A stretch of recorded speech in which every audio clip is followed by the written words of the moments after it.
This is Miami All Access. Very disappointed in the outcome, obviously. A game that, from a physical standpoint, we handled them really for 4 quarters, offense, defense, and special teams, and obviously outgained them, outpossessed them, really outdid everything. But the lesson to be learned, which obviously we still have not learned, is the key components to winning are turnovers, negative plays, big plays, and red zone efficiency from an offensive standpoint. And offensively, we're doing tons of really good things. The problem is we didn't correct negative plays from week 1. The turnovers went up, all right, with three critical turnovers in time. I know we had the one at the end too, and then red zone efficiency, obviously not getting it done there, and then missing field goals. So we're still getting the explosive plays, which is nice. That's obviously a big component to trying to move the football. But you can dominate a football game, but credit goes to Eastern Kentucky because the components that dictate winning and losing, they beat us on. All right, and they controlled the turnovers, which was the biggest key to the football game. And you can outplay somebody for 58 minutes and still lose, and that's what happened Saturday. So very disappointed for the kids. Not disappointed in the kids. I'm very disappointed for the kids. I think they prepared better. I still think we need to prepare at a different level, but they took a step and they competed very hard for 60 minutes. I like what they're doing. I like the way they play. Our preparation still needs to keep going, but it is going in the right direction. I think in some respects they deserved a better fate. In some respects they need to learn the lesson or they'll never have a better fate, because there's things that dictate losing in football, and the things we did Saturday dictate losing. Looking forward to Michigan. Obviously, awesome opponent, national caliber players, in an incredible environment. Anybody that haven't been there on game day, it's a pretty awesome spectacle. The thing about them, and I've said this for a few years competing against it, they play as hard as anybody in the country. They play hard all the time, all right? And they compete on defense, they compete on offense, they compete on special teams. They play as fast as, sometimes I think they play faster at times than even their bodies allow. They're a very competitive group that has a ton of pride, and they just compete. Whatever you put on the tape against Michigan, and I know the game didn't go how they wanted a week ago, but you watch how hard they played and how hard they competed for 60 minutes. It's never from lack of competitiveness. And one thing our kids have to watch when they watch the tape from last week is just how hard everybody competed every second of the game and how much they laid on line. And we're getting there, but we're not there yet. It's going to be a nice lesson when they watch that tape that these teams are flying around every single second of every single offense and defense and special team snap. So it'll be a great challenge. The biggest challenge for us will go there and play, go there and play, prepare like it's any other week. Is it any other week? No. Michigan's different than Eastern Kentucky, then different than Marshall. Is playing in front of 110,000 people what we're used to? No. Is the volume going to be what we used to? No.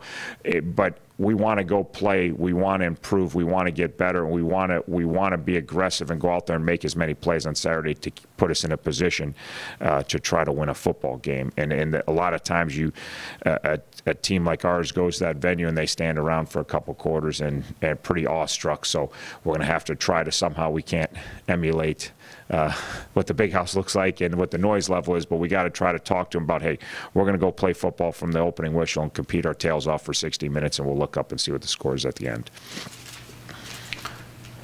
Did you see anything looking at the Eastern Kentucky film that you didn't see live that surprised you or anything like that, or was it pretty much what you expected?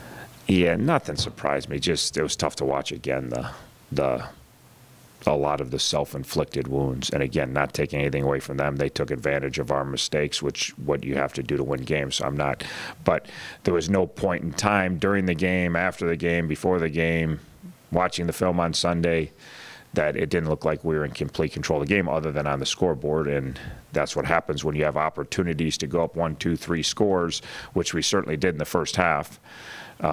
We were up and down the field, and they were going 3 and out for the most part. And when you don't take advantage of your opportunities and you let a team hang around, then you're often in the game of sports subject to something bad happening and costing you the outcome. And that's what we lived through Saturday. And even through the third quarter, it wasn't, Fourth quarter, I think our kids got a little tight and got a little nervous and aren't used to winning and didn't execute. But even through the third quarter, we could still stop them and move the ball up and down the field. It was never, and we had one drive, we gained like 115 yards on one drive. We took the ball from our 15 out to the 50, and then we lost 33 yards on a fumble where we cut a guy loose.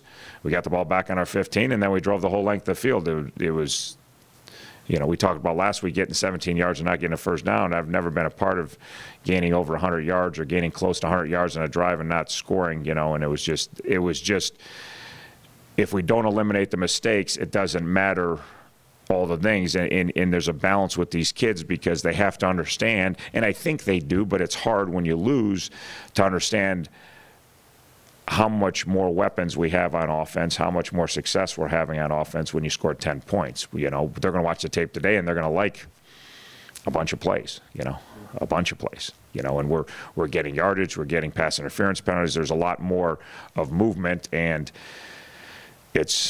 but the outcome isn't what you want. So as we said, it's not going to be easy to find a way to get this thing, and obviously it wasn't easy on Saturday, and we didn't get the outcome we wanted. So. You grew up a Notre Dame fan.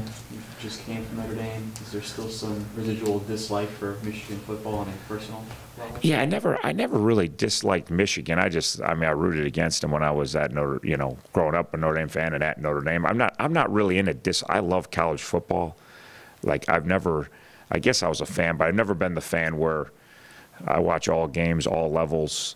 You know, yeah, Notre Dame was the team I grew up cheering for, being a Southside Irish Catholic from Chicago. But if Michigan wasn't playing Notre Dame, I didn't have a utter disdain, or even USC an utter disdain or something. So that, to me, it just, I respect Michigan football. I always have. I respect programs that do it right. They've always done it right for years and years and years.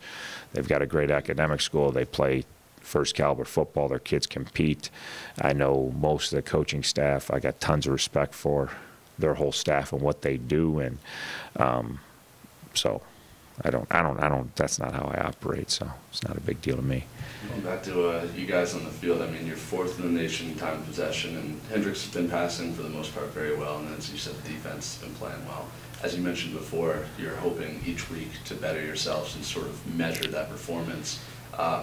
Despite the outcome last week, would you say you're on track for what you thought your team would be doing, progressing each week? I think in some areas, yes, but not in critical areas, which is, you know, we're in this business to win football games. And if you can, I'm not in this to pile up stats and have a quarterback with big stats or have receivers with 100 yards, which I know is different than it's been recently around here, that we've been able to move the ball. And a lot of people point out, which again, I knew we couldn't move the ball. It's not like I went the season thinking, oh my God, you know, we can throw the ball around a little bit. I knew going into camp, it's the critical areas that determine wins and losses. Turnovers, negative plays, and big plays, you know.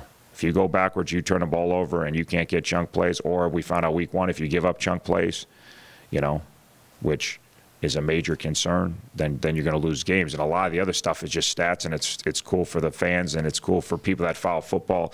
It's cool for the fantasy leagues, but it doesn't really dictate. You know, don't watch football on Sundays, but I certainly check the scores of all the games, and I know people on a lot of teams, so I typically leaf through the stats to see who some of my guys that I've coached, did they play, did they not play, did they have a game, did they not have a game. So, and the one thing is, like, it just, not that you don't know it because it's something that I live by, but if you just look at all the NFL outcomes yesterday, if you just look at turnovers, pretty much dictate every game. Not every game. Then if you look at turnovers and chunk plays, it pretty much dictates every game. You know, and you feel how did the one team turn it over and had a couple of explosive plays and the other team didn't. The rest of the game, it didn't really look that way. But a lot of teams lost yesterday that should have won, and same thing on Saturday in college football. There's a little more spread in college football that sometimes a team's a bigger favorite than the NFL. But that's frustrating for me. That's why I was so irritated after the game. Not at the kids, but that, you know, we're in week 2. If we don't get that lesson figured out, it doesn't matter all the other positives, which I know there are, and I want them to feel good about the positives, but I pride myself on a football coach that his teams doesn't do what you saw Saturday, and we did exactly like I swear my teams don't do, and why I've had a lot of successes because my teams don't do that. But My team did it Saturday, so that's on me. That's why I'm still very frustrated in the outcome, because if we did the things that we're capable of doing and controlling, we win the football game, no questions asked. Obviously, Michigan played Notre Dame last week. Will there be a phone call to Coach Kelly to get the details on the Michigan offense and defense? Well, one, it was on at night, so I watched most of it live, and then two, we already have the tape, and I've watched the game like 3 times already. So, and obviously, I know, you know, a lot of the things that Notre Dame certainly is doing new things on offense that they didn't do a year ago, but I know a lot of the things that they did, and the other new things, I understand what they did, so I know how they were trying to attack them and successfully manage the game. You know, they did, you know, if you want a clinic on how to win football games, you look at Notre Dame game, it wasn't necessarily the greatest statistical game, but it was efficient on both sides of the ball and special teams. And they made plays, and they managed the game, and they moved the ball. In critical times, they moved the ball, and they got in the red zone, and they scored points every time in the red zone. And then when they had the lead, they managed the game, and they didn't turn the ball over, and they shortened the game. And when they got the lead, they weren't looking to put up a bunch more points. They were looking to manage the game. They knew their defense was playing well. And so there's a lot to be learned from watching that game.